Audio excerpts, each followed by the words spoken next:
Parti PASTEF et professeur de philosophie. Nous allons donc donner la parole à M. Souley Anta Ndiaye, ancien diplomate, pour 4 minutes.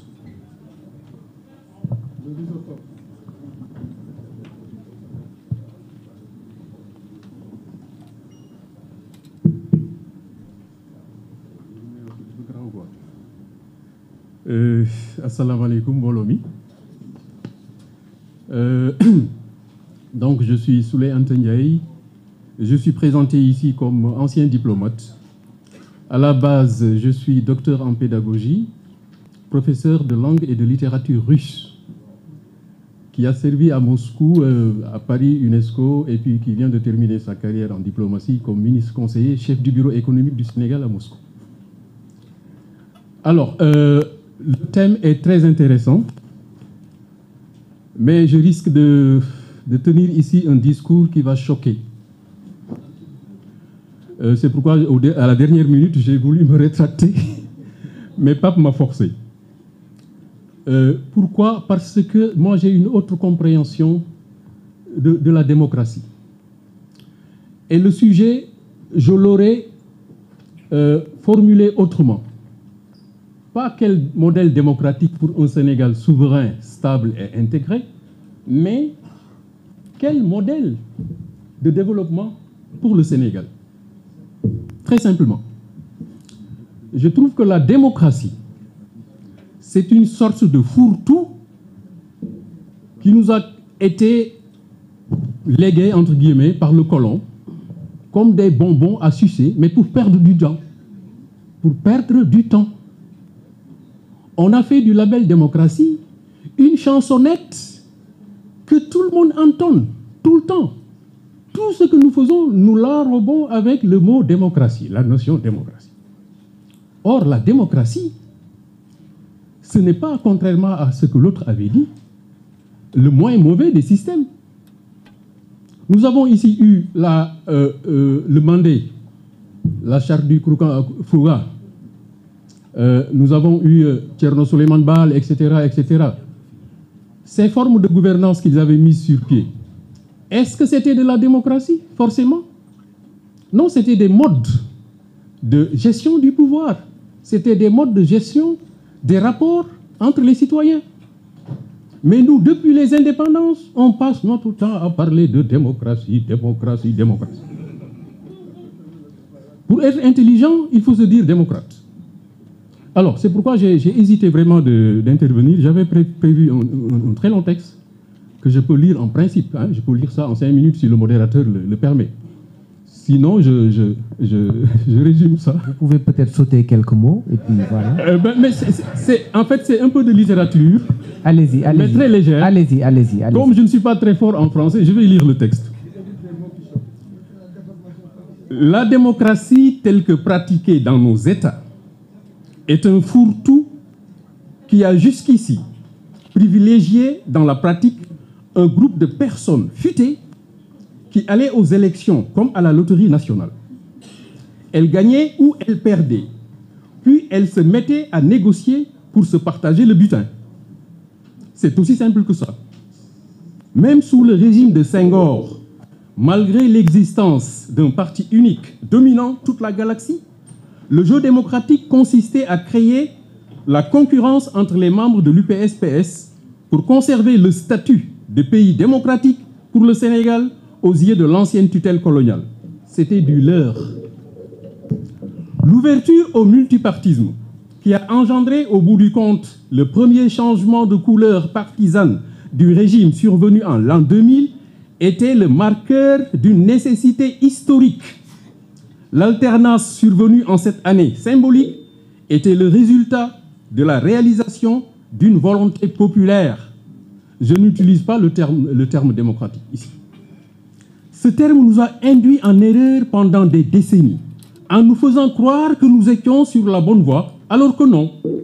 Nous avons passé des décennies à copier les ombres de la démocratie à l'occidentale, en mettant particulièrement l'accent sur des principes mal assimilés comme la liberté. Se penchant à se définir par rapport à l'Occident, à la France plus particulièrement, à faire de l'ancienne puissance une référence à laquelle on devrait se fier.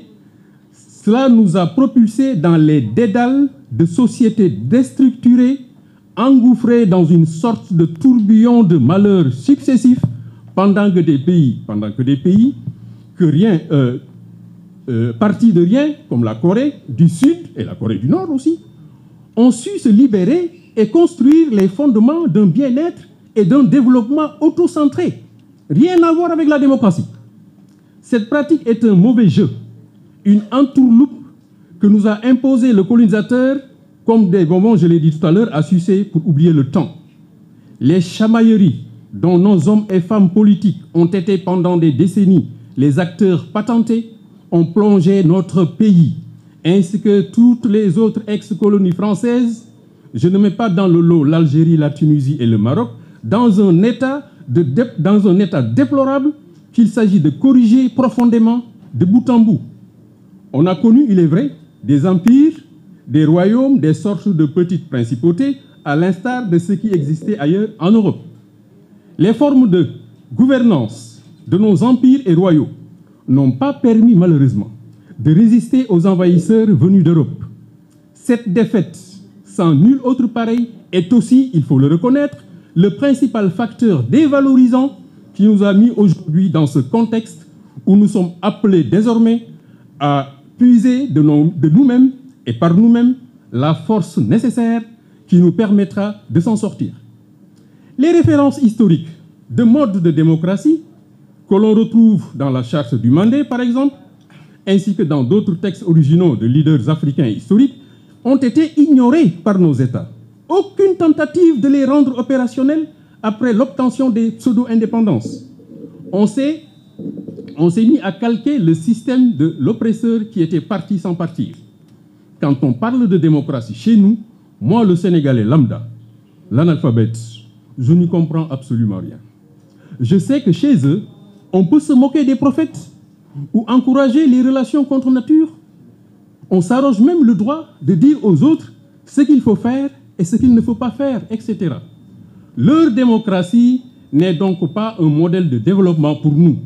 Leur modèle est un frein à notre équilibre mental et physique, à notre épanouissement. Nous devons chercher autre chose. Et c'est là que la question posée aux quatre coins de cette conférence et au sujet de laquelle nous avons suivi des interventions aussi diverses et pertinentes les unes les autres, revêt donc toute son importance. Au Sénégal, avec les éclatantes victoires politiques qui ont installé le nouveau pouvoir que constituent le PASTEF et ses alliés, incarnés par un duo inédit, renversant même, adulé ici et ailleurs, c'est une nouvelle ère qui souffle, une ère d'espoir, de renouveau, de rupture. Nous percevons ce contexte, cette période, comme le moment unique de refondation de nos rapports avec la République à travers l'adoption d'une idée nationale dénommée patriotisme. C'est le moment d'installer dans le pays, c'est très important, c'est le moment d'installer dans le pays la doctrine d'un dirigisme éclairé ou dirigisme patriotique. Retenez bien, dirigisme éclairé ou dirigisme patriotique. Je ne parle pas de démocratie.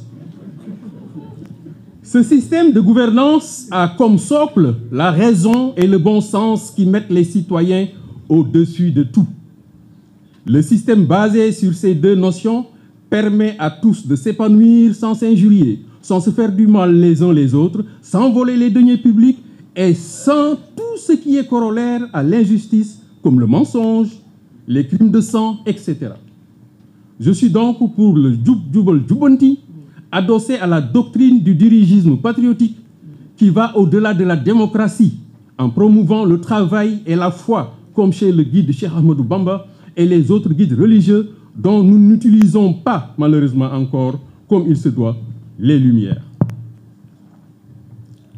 Je vais peut-être arrêter, je vais m'arrêter ici, mais ma conclusion en wolof. Xam nga ñun dañuy jël suñu bopp ñun ñuy wax rapidement je bàyyil ma tënk ko en wolof rek ñun ñi nga xam ne dañu jàng am ay diplôme ñu naan ñu ay intellectuel ngeen ñun ñoo tardeel dëkk bi parce que dañu fekk li nga xamante ni ki ñu nootoon moom ñu moo ko fi bàyyi ñu dugg ci biir di tëñax-tëñaxi rek mais jot na tey comme Ousmane Sonko mu ngi fi parce que Ousmane Sonko c'est un phénomène mais extraordinaire comme Ousmane Sonko mu ngi fi nañu bàyyi caaxaan yi ñu nekkee woon bugguma tudd le terme dictature parce que boo nee dictature rek ñu foog ne lu bon la mais tey la ñu soxla dictature mais la dictature du bon sens et de la raison. Je vous remercie. Merci beaucoup, merci beaucoup. Merci, nous allons passer la parole à Oumar Seck Ndiaye, communicant juriste.